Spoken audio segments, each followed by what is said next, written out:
लेकिन इस अधिवेशन की समाप्ति के बाद एक मिश्रित अनुभूति मन में उभर रही है।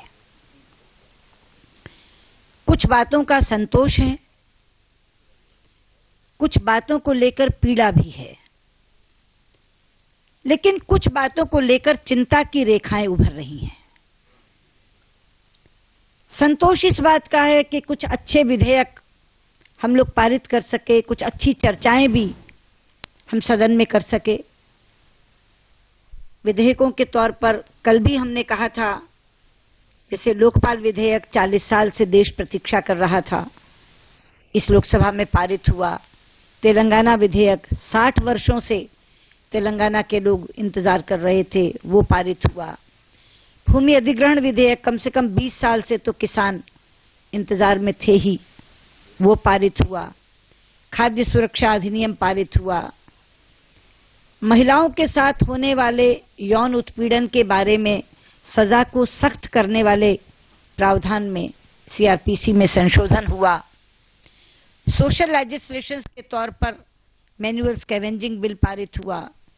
स्ट्रीट वेंडर्स बिल पारित हुआ।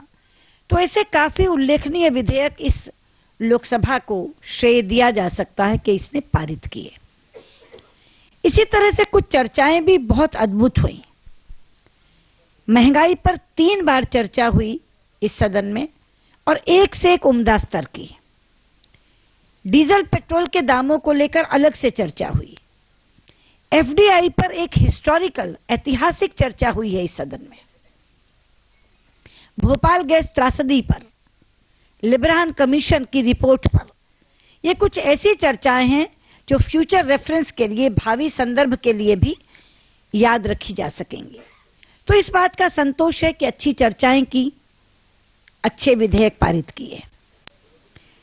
लेकिन पीड़ा इस बात की है कि सबसे ज्यादा कार्यवाही इसी लोकसभा में बाधित हुई। अगर हम अन्य 14 लोकसभाओं से तुलना करेंगे तो शायद सबसे कम दिन काम इस लोकसभा में हुआ।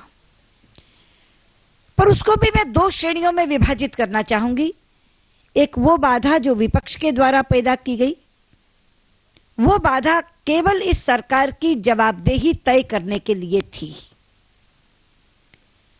कार्यपालिका विधायिका के प्रति जवाबदेह है, ये हमारा संविधान कहता है। सरकार पार्लियामेंट के प्रति उत्तरदायी है, ये हमारी कॉन्स्टिट्यूशनल स्कीम है। लेकिन इस सरकार ने इतने भ्रष्टाचार के कांड किए कि हर सत्र के अंतराल में एक नया कांड उजागर हो जाता था और सरकार चाहती थी कि उन प्रकरणों को दरकिनार करके हम संसद चलाते रहें। अगर हम ऐसा करते तो हम अपनी जिम्मेदारी में कोताही बरतते। इस सरकार को जवाबदेह बनाने के लिए बहुत बार हमने संसद रोकी और बहुत बार बहुत आक्रामक ढंग से चर्चा की। तो एक वो बाधा है जो विपक्ष द्वारा पैदा की जाती थी इस सरकार की जवाबदेही तय करने के लिए और इस सरकार के भ्रष्टाचार के कांडों को उजागर करने के लिए। लेकिन एक दूसरी तरह की बाधा यहां दिखाई दी जो पहले शायद किसी लोकसभा में नहीं हुई होगी।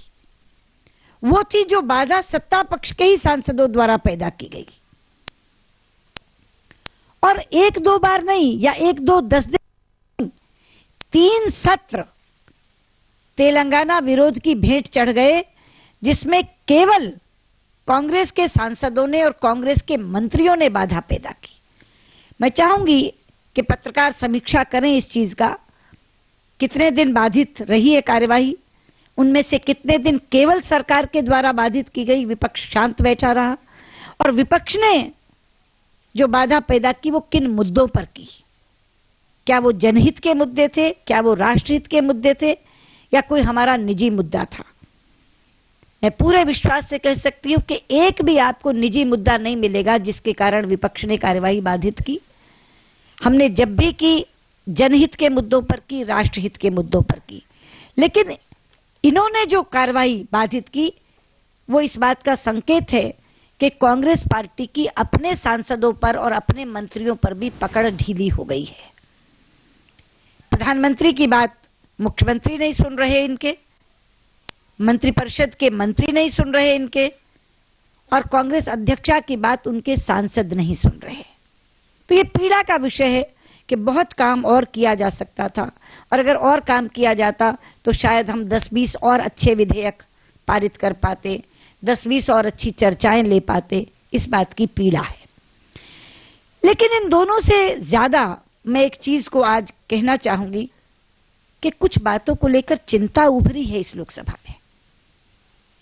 उसका एक वाक्य में अगर समावेश करूं तो कहूंगी कि इस लोकसभा में संस्थाओं का क्षरण हुआ है, जो लोकतंत्र के लिए बहुत घातक है। एक आध संस्था उसका शिकार होती तो हम उसको अपवाद मान लेते, लेकिन लगता है कि सरकार का माइंडसेट ही ऐसा था, उनकी मानसिकता बन गई थी। पहली बार हुआ कि पीएससी में हुड़दंग मचे, 1-2 दिन नहीं, कई दिन। जेपीसी में सत्यों को ही अनदेखी करके असत्य पर आधारित एक रिपोर्ट बना दी गई, और अनैतिक तरीकों से बहुमत का जुगाड़ दिखा करके उसे टेबल भी कर दिया गया। पूरा का पूरा विपक्ष अपने आप को उस रिपोर्ट से अलग कर रहा है, लेकिन सरकार बजिद थी कि उस रिपोर्ट को पेश करे। सीवीसी पर नेता प्रतिपक्ष की टिप्पणी को दरकिनार करके नियुक्ति कर दी गई। बाद में सुप्रीम कोर्ट ने उसे रद्द किया, सरकार को मुंह की खानी पड़ी। सीएजी पर इतनी भयंकर आलोचना की गई, और कोई छोटा मोटा सांसद या कोई उनका पदाधिकारी करता तो करता, अंत में एक बयान सबसे बड़े पद से आया कि सीएजी और सीवीसी जैसी संस्थाएं विकास में बाधक बन रही हैं। अभी कुछ दिन पहले सीवीसी की 50वीं वर्षगांठ का सम्मेलन था। मैंने उस मंच से भी कहा था, और मैं आज फिर दोहराना चाहती हूं, और प्रधानमंत्री के बेटे कहा था कि यह सोचना कि सीएजी और सीवीसी जैसी संस्थाएं विकास में बाधक है, ये सोच सही सोच नहीं है, स्वस्थ सोच नहीं है। इसका मतलब है कि आप चाहते हैं कि दोनों हाथों से आप लूटें, ना कोई आप पर निगरानी करे और ना बाद में आपका कोई लेखा जोखा देखे।